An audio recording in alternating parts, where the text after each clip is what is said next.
Minister in the Office of the Attorney General.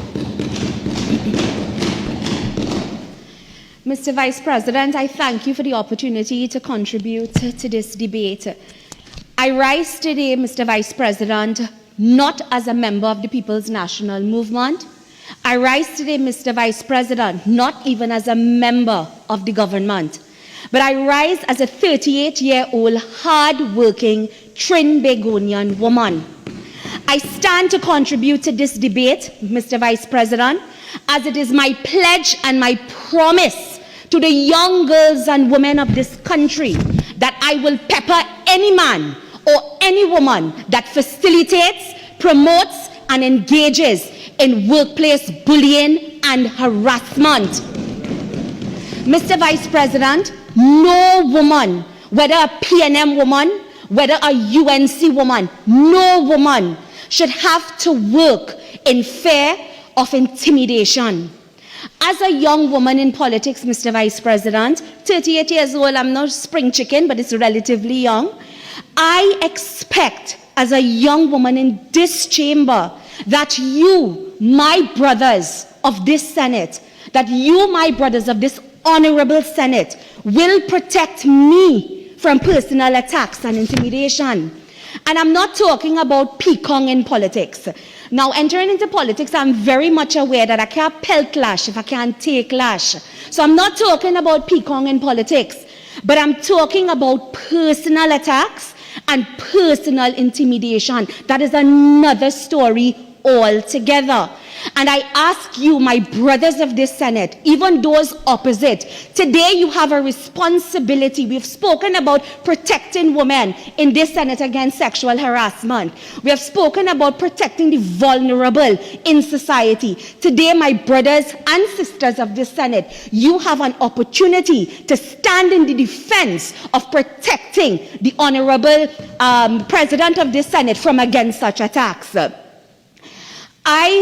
Mr. Vice President, I agree totally that if this matter is left unchecked, we will create a toxic workplace for all of us, especially the women in this honorable Senate.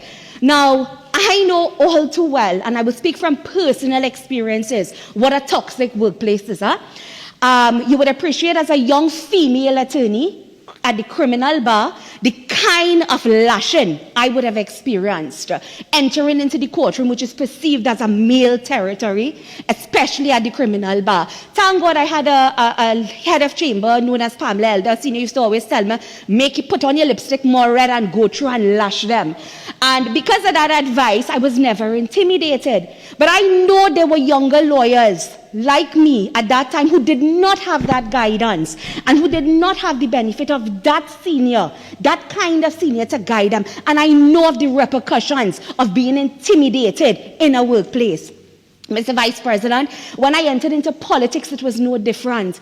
2020, on the campaign trail, running for St. Augustine taught me so many things. And I will give some examples. I remember speaking about it on a platform. I was called a disgrace to Indian people because I supported the PNM. Recently, I've seen, and I have my media, the people who help me with my social media, they're always constantly cleaning up my comments that I made. Because I've chosen to stand with the People's National Movement, and because I'm an Indian woman, the amount of times comments are made, she wants a black man. It's only black man she like. Those are the comments that I will say. These are the comments that have been made. What does that have to do with my decision? What does that have to do with my decision for choosing to align myself with the People's National Movement?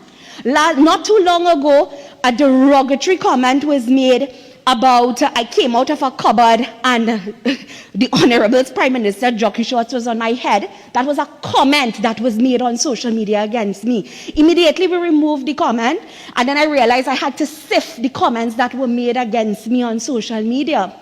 So why I'm very emotional about a topic like this is because in my very short stint into politics, I have already experienced what that social media bullying and intimidation can do to a young woman entering into politics.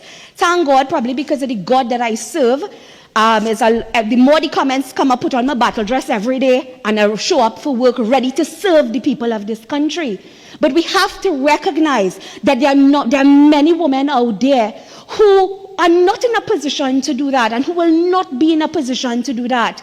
So the stand that we take today, as Senator Richards said, it is also a stand to show the public and the younger children looking on at us as role models that a right is right and wrong is wrong. Mr. Vice President, if I may now respectfully turn to the law. As a lawyer, we are guided by certain rules and codes of conduct. For example, in the Legal Profession Act, there is a conduct, and one of the rules in the Legal Profession Act says, as an attorney at law appearing before the court, we shall at all times be attired in such a manner prescribed to the authorities as the benefits and dignity of the court befit. Now, similarly, Mr. Vice President, when I was sworn in as a member of this honorable chamber, I took an oath which is entrenched in the Constitution, and it states at Section 12, which speaks to any persons who hold an office to which this section applies, as from the appointed day by virtue, by having the holder of any office before that day, shall be deemed to have complied with the requirements of the Constitution or any other law enforced in Trinidad and Tobago relating to the taking of the oath with respect to that office. That oath, Mr. Vice President, which I took as a parliamentarian, is a declaration to our country to be loyal and fair and to act in the public interest. That is an oath that every single senator who sits in this honorable house took. And I'm reminding respectfully the honorable senators of this chamber, I'm reminding you of the oath that we all took pursuant to the Constitution the day we accepted our appointment letter to sit in this honorable place. And our oath is to be loyal and fair and to act in the public interest. And to that end, I'm respectfully asking the members of this honorable Senate to adopt the report made by the Privileges Committee. Mr. Vice President, before my presentation certainly will not be long today, but I had the benefit of reading an article this morning, and it's a meeting of the Parliament dated the 12th of November 2019 by the Scottish Parliament. And if I may respectfully, through you, Mr. Vice President, read what an excerpt of this article said.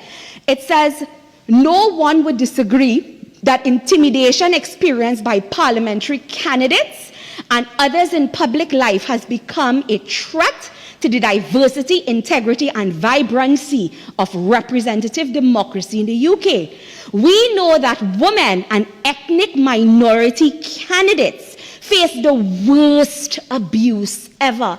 And why this has resonated with me? Because I have experienced it from the campaign trail to now. Mr. Vice President, this report goes on to say, indeed, we are seeing individuals being put off from entering into public life, evidence of which the Committee on Standards in Public Life found during this review. We are also seeing a flux of female MPs leaving politics, announcing that they will not be standing in the forthcoming general election and citing the daily abuse that they face in their jobs. The committee went on to say, we know that we cannot sit back, we know that we cannot sit back. Tackling intimidation is one way in which the Scottish Parliament and other elected bodies in the UK can empower more women to stand for election and help to achieve equal gender representation and diversity. So what we must do today as a parliament, and I'm even calling upon the opposition who can change their position this morning, especially my female sisters of the opposition bench. This is a matter that we must stand together as one and say no is no. So I'm calling upon my female sisters of the opposition bench. Join with us in one united voice and let those men know they cannot use the mere fact that they're a man to intimidate us. Let us make the point that we will not be silenced. Mr. Vice President, in this very said article, in an answer to the question, on social media abuse, this is the final statement I will read from this particular article. It was stated, and it was about social media abuse. We have to start with our own behavior. Call out those within our own parties and lead by example in the standards that we set.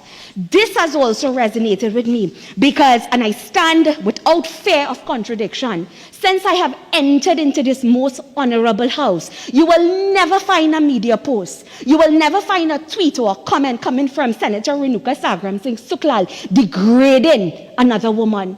You will, and it's not because I'm fearful of the opposition. It is not that I'm fearful of the repercussions that I may face if I make said comment, but it's because I recognize and I'm true to the saying, be your sister's keeper. And what I don't like for myself, I shouldn't like for somebody else. So to this end, Mr. Vice President, as I said, it's a very, very short contribution. I want to sincerely call upon the members of this honorable Senator, before you end, just do me a favor and for the Hansard records, identify the article. Put some more identifiers, either title, date. Yes, Mr. Vice President. The article was Intimidation in Public Life. Meeting of the Parliament is dated the 12th of November. It was for the Scottish Parliament, a Scottish Parliament article from the Scottish Parliament. So to this end, Mr. Vice President, I want to call upon the honourable members of this Senate to support the Privileges Committee report. I certainly want to also say, as an attorney at law, I do agree with Senator Vieira and I do agree with Senator Richards that what Mr. Roberts, the repercussions that Mr. Roberts and the Honourable Senator Roberts will be facing is at the lowest end of the scale. So to this end, I thank you.